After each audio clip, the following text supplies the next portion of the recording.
you can make the argument that it's not a global government that they're looking at. It is a governance of this treaty, because you're going to need framework to be able to monitor. True or false? Well, there are different aspirations by different countries that are negotiating at Copenhagen. Some want to carry it further than others, principally the Europeans. One reason this is, I think, going to turn out badly from their point of view is you've got countries like China and India that have absolutely no intention of signing on to one of the key elements here, which is numerical limits on carbon emissions. Believe me, India and China want, exactly as Lord Monckton says, they want all the climate debt repaid, they want a vast increase in foreign assistance, but they're not prepared to sign on to what needs to happen to make this work. If we sign on and others, China doesn't sign on, India, we're bound by it, but they're not. That's so right. Will all the damage be done to us? But that's why Kyoto failed, because the agreement tried to limit the industrial countries and gave the developing world a pass. And the U.S. Senate looked at that and said, no way. And in fact, they voted 95-0 under the presidency of the Senate of Al Gore to turn down any treaty like Kyoto that exempted the third world countries. The problem is, you ask, is the word government there? It's not governance, it's government. And I've negotiated international treaties as the ambassador has. I've interpreted them, I've even written them. And never before have I seen the word government put in a treaty in this capacity. With enormous powers, they're going to close down the free market, paragraph 36 of Annex 1. They are going to take powers in that treaty to operate in interference of and control of all financial markets worldwide. Further down, in another of the annexes, a provision whereby they are going to take a tax of 2% on every financial transaction into an Annex 1 country. That's a country, a rich country like America. Now, if you take a 2% levy on financial transactions where the margins are absolutely tiny, you can destroy the entire financial system of New York, Wall Street, of the Chicago Exchange, close it all down. That is the powers that would be transferred to this new government entity. So don't fall for the ambassador's very characteristic line that this will all be all right on the night. With respect, Ambassador, I don't think it will.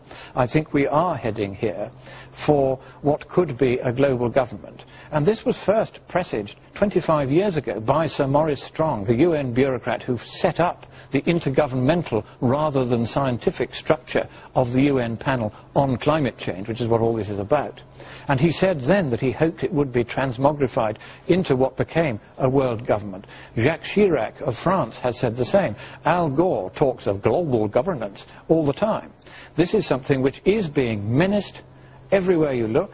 And now they've put the word government in the treaty, and they have given this body powers which I have never seen transferred before to any transnational entity by any treaty ever. Okay. By the way, I mean, just people, if you just speak with an English accent, you're just so much more credible. It's true. I think I was making fun of Al Gore's accent there, too, for a while. Ambassador, you know, we have spoken on the program before, you know where I think we're headed economically. Whether it is tomorrow or 5 years or 8 years down the road, we're headed for debt, unless we turn things around, we're headed for debt that leads us to a banana republic, leads us to a place to where you just can't pay for it. We're already at $105 trillion debt, or actual, you know, non-paid for programs that we've promised. I really believe we have a group of radicals in the White House now and in and around Washington that are pushing for redistributive wealth, Marxism, socialism, global government. I mean, it's all there. Why do you think that this sounds nuts, or do you think it sounds nuts? I don't think it sounds nuts. I think you have to try and look at it incident by incident. I do not think we should understate the desire of many people, many in the Obama administration and widely in Europe, to move toward global governance. But I don't think we should overstate what the consequences of any one agreement are. In fact, it's precisely because the pace of this change is hard to measure that it's difficult to get people excited about it. So by disagreeing about the potential consequences of this draft on Copenhagen, I don't mean to ignore the risk to American sovereignty, which I think exists, and it's one reason I've called President Obama the first post-American president. It's why he's so popular in Europe. But on this draft, I think that what will happen is that certainly something will come out of Copenhagen. I agree with Lord Monckton, because they have to declare victory, much like the president has to have victory on health care. Some bill will pass. But the more likely result, given the lack of progress, is that they just kick the can down the road and will have these battles to fight again. What happens if they, you know, this is the disagreement that I had with Mitt Romney. I like Mitt Romney. I think he's an honorable man. I think he's a deal maker. And when he was in Massachusetts, he came up with Romneycare. And he said, you know, it was responsible. We needed to have it. I had to, you know, broker a deal, et cetera, and it was responsible. And I said, Mitt, you're not king. It's going to evolve. You leave, you know, under your hand, maybe it might have done, but you leave, and now the door is open. We're opening up a door here. Yeah. We don't want to open. That's absolutely right. And the danger also, which we've seen time and again in the negotiation of European treaties, by which Britain's democracy has all but gone. 90% of our laws are now made by commissars whom we don't elect and can't remove and can't hold to account. They're made in secret, and then our Parliament is made to pass them. It has no option but to do so.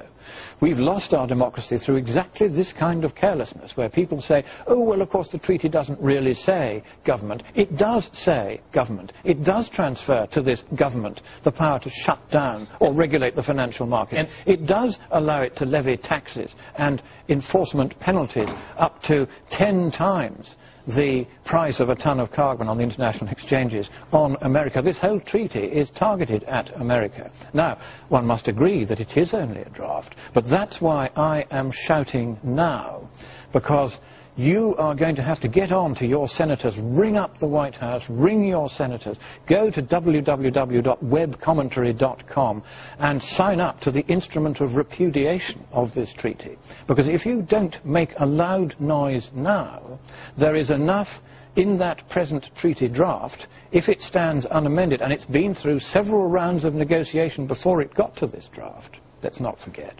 If you don't stop it, and that treaty does by some mischance go through, and we've seen this time and again in European treaties. We were told, oh, they'll never reach agreement, and at the last moment they do. They have an all-night session, they come out with their ties around their ears, bags under the eyes, and they say, oh, we've done it. And suddenly another slice of our freedom is gone. Do not relax. Do not take a risk with your constitution.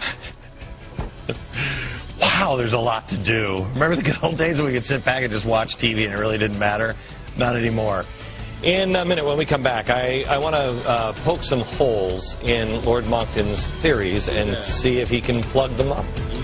We'll do it next.